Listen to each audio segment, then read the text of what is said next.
2019 is over, and with the end of a calendar year comes a time of reflection on what I've played this year.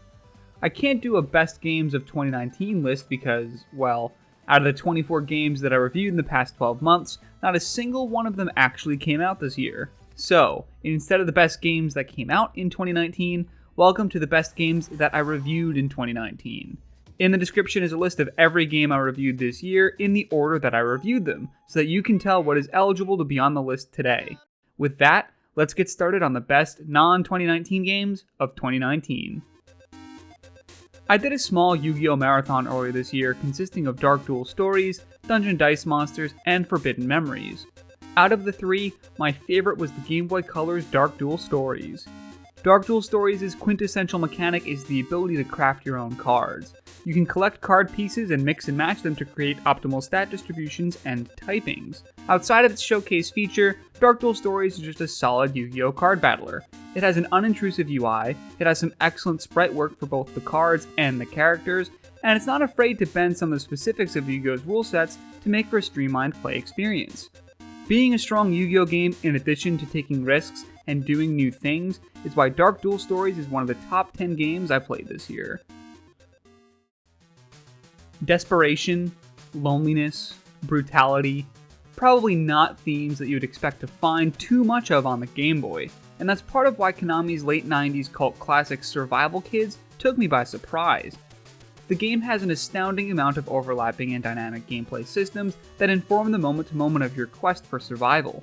In many games, you may just kill a monster and eat its meat to recover health, but here you need to cook the meat. To cook the meat, you need to make a fire. To make a fire, you need a kindling, and forget about doing any of the above in the middle of a rainstorm. There's no way you will uncover all the different quirks and mechanics that Survival Kids has to offer in just one playthrough, so I guess it's a pretty good thing that it has a ton of different endings. Lots of gameplay systems and incentivizing multiple ways to play is why Survival Kids is one of the top 10 games I played this year. Deciding which Rayman game I wanted to put on this list was a real challenge, but Rayman 3 Hoodlum Havoc is undeniably the one I had the most fun with. Hoodlum Havoc oozes style. From its creepy, stitch-faced antagonist to its well-written banter, Rayman 3 carves out such a unique tone. This is one of the funniest games I played this year, with all the supporting characters dishing out one-liners from start to finish. Style is what makes Rayman 3 unique, but strong gameplay is what makes it so good. At its core, Rayman 3 is a platformer with a dual emphasis on combat. Rayman can curve his projectile fist wanted style to attack enemy weak points. Enemies return fire with bullets that can be jumped around to dodge, giving the combat a unique shoot-'em-up sort of feel. An unforgettable tone, hilarious writing, and well-executed platforming combat hybrid gameplay are why Rayman 3 is one of the top 10 games I played this year. Dead Space is one of the first horror games I've played from start to finish, and what ensured that I stayed engaged the whole way was not just how terrifying it was, but just how damn good of a game it was. Dead Space is a game of strict resource management, with every bullet fired at the enemy being a serious consideration. But the real reason that the combat stayed so interesting is because dismemberment has got to be one of the all-time coolest gameplay gimmicks ever.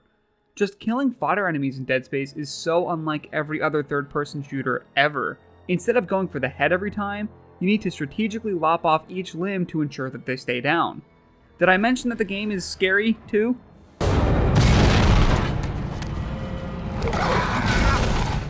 Excellent combat and horrifying horror are why Dead Space is one of the top 10 games I played this year. Rayman 3 was one of the funniest games I played this year, but Psychonauts was the funniest. Delivering laugh-out-loud humor from beginning to end was what I remember most about Psychonauts, but the gameplay's not lagging too far behind.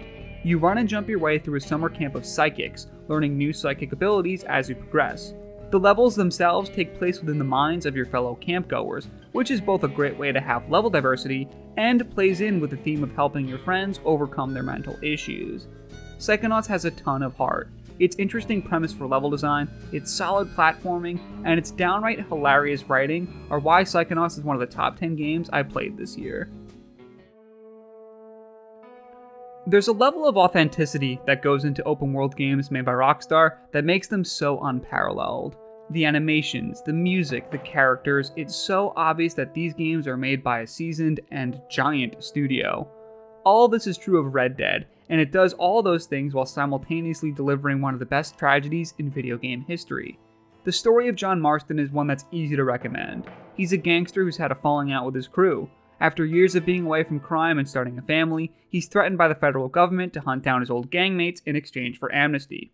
That is the catalyst for an adventure that takes you all over the Wild West, and even a bit further than that. An amazing story, incredibly polished presentation, and an authentic Western setting are why Red Dead Redemption is one of the top 10 games that I played this year. There's a small hump you need to get over when you adjust to the controls of System Shock, even when playing the enhanced 2015 port. By the time you've finished your first hour of the game though, any thoughts or gripes you have with the controls are likely going to be out of your head and completely replaced by thoughts of how the hell you're going to get off this space station. System Shock is one of the oldest in the hyper-interactive gameplay-driven genre of the immersive sim, but don't let its age put you off. This 1994 adventure feels incredibly modern, largely because of how forward-thinking so many of its ideas were. The game has a dynamic soundtrack that shifts between tracks of different urgency depending on your situation. Picking up audio logs gives you exposition while you play the game. And you even have the ability to modify the difficulty of your experience at a very granular level, like making combat really difficult and puzzles really easy, or any other combination that makes it fit best to your taste. All of its unique ideas come sit on top of a really strong foundation. A well-paced, exploration-driven adventure with a small tinge of horror due to the fact that the very floor you're standing on is your antagonist. System Shock's innovative systems, terrifying antagonist, and well-paced gameplay are why it's one of the top 10 games that I played this year. Assassin's Creed Odyssey is more deserving of the word epic than most games I've played in my life. It's an adventure that'll take you across land and sea, experiencing amazing stories and legends as you do so.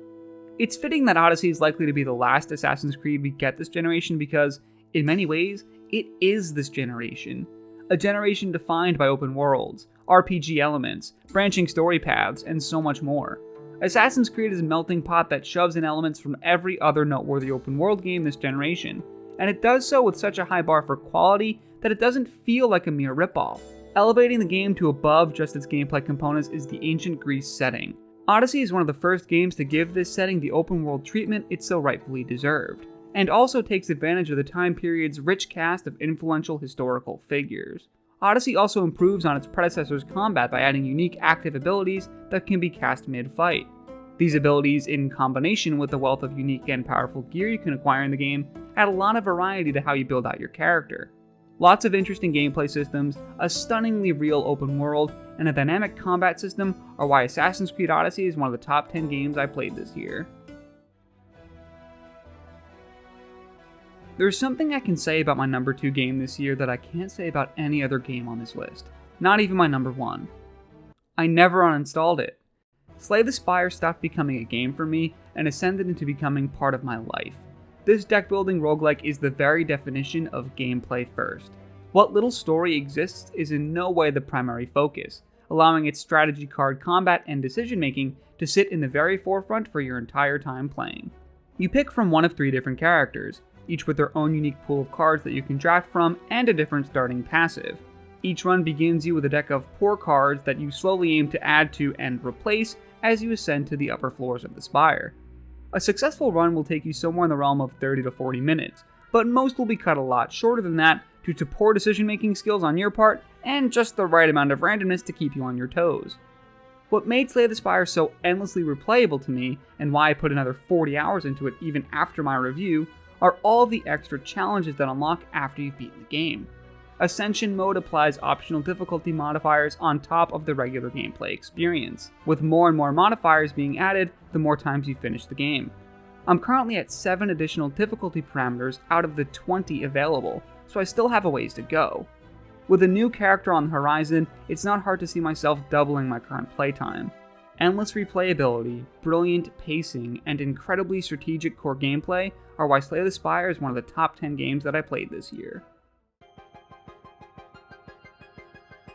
I played a lot of really awesome space horror games this year, but my experience with one of them was so overwhelmingly incredible that it is without a doubt my favorite.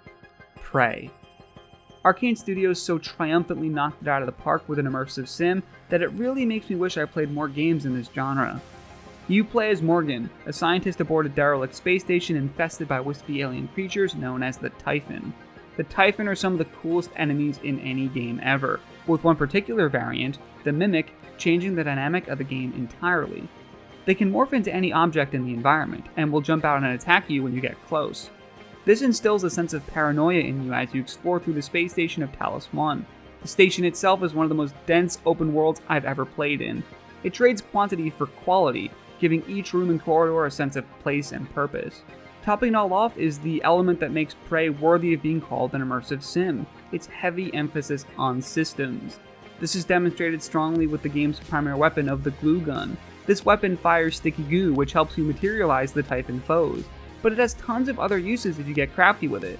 Use it to plug up gas leaks so you can proceed down a hallway. Use it to create traversable paths along a wall.